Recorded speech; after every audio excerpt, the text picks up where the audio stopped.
Guys, अगर मैं आपसे कहूं कि दूसरा धोनी अब आ गया है तो शायद आप यकीन ना करें, लेकिन ये सच है। जी हां गाइस, धोनी के ही नक्शे कदम पर चलते हुए नेपाल के युवा विकेटकीपर अर्जुन सोध ने कुछ ऐसा कारनामा कर दिया है जो कि सनसनी मचा रहा है। उन्होंने एक ही मैच में ऐसे 2 रन आउट किए जो कि बिल्कुल धोनी की स्टाइल में थे। जरा ध्यान से इस युवा विकेटकीपर को स्टंपिंग करते देखिए कि कैसे वो विकेट की ओर बिना देखे ही हवा में उछलकर गेंद को स्टंप पर मार रहा है, बिल्कुल एमएस धोनी की तरह। वो एमएस धोनी जो अक्सर विकेट के पीछे अपनी कलाबाजी और गजब की फुर्ती के लिए जाने जाते थे। ऐसी कला किसी भी इंटरनेशनल विकेटकीपर के पास अब तक तो नहीं है, लेकिन अब अर्जुन सोध धीरे धीरे इस कला में महारत हासिल कर रहे हैं। वैसे गाइस, आपको क्या लगता है कि क्या नेपाल का ये युवा दूसरा एमएस धोनी बन पाएगा? गाइस, बॉलीवुड की एक्ट्रेस नीना गुप्ता अपने बेबाक अंदाज के लिए जानी जाती। पब्लिक हो या पर्सनल लाइफ, कोई भी उनसे उलझने की जरूरत नहीं करता। और इसी से जुड़ा एक किस्सा भी है। जब उन्होंने वेस्ट इंडीज के मशहूर क्रिकेटर विवियन रिचर्ड को शादीशुदा होने के बावजूद भी डेट किया था, जिसके चलते वो कुछ ही महीनों बाद प्रेग्नेंट हो गई थी। जिसके बाद उन्होंने विवियन रिचर्ड से शादी करने को कहा, पर रिचर्ड ने साफ मना कर दिया था। लेकिन बावजूद उसके नीना गुप्ता ने उस बच्चे को जन्म दिया और पिता का नाम पूछे जाने पर बड़ी बेबाकी से जवाब दिया कि इसका कोई पिता नहीं है।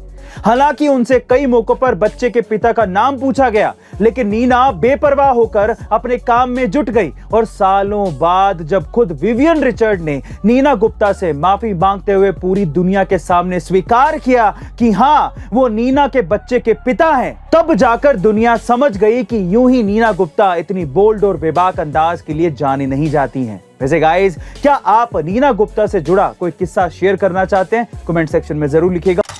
गाइस, जयपुर में रहने वाले भीमराज शर्मा जी ने गाय के गोबर से करोड़ों रुपयों का बिजनेस बना लिया। चलिए जानते हैं कैसे।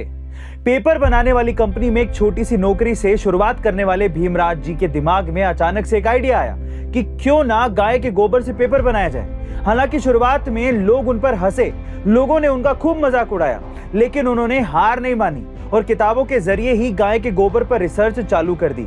और एक दिन ऐसा आया जब उनका ये फॉर्मूला कामयाब हो गया। उन्होंने तुरंत अपनी बेटी की शादी के लिए जमा किए हुए पैसों को ही अपने बिजनेस में लगा दिया, जिसमें वो गाय के गोबर से पेपर बनाते और फिर उसे बेचते। देखते ही देखते उनका ये बिजनेस बढ़ता चला गया और उन्होंने अपनी बेटी को भी इस काम में लगा दिया। गाइस, आज उनका यही बिजनेस गाय के गोबर से 70 से ज्यादा पेपर प्रोडक्ट बनाता है और प्रोडक्ट पर 50% का मुनाफा कमाकर एक साल में करीबन 1 करोड़ का बिजनेस करता है। गाइस, भीमराज जी ने लोगों के मजाक उड़ाने के बाद भी हार नहीं मानी और उनके इस जज्बे के लिए कमेंट सेक्शन में एक हार्ट तो बनता है। ऐसी अमेजिंग इंफॉर्मेटिव वीडियोस के लिए शेयर, सब्सक्राइब और लाइक। मिलते हैं अगली वीडियो में।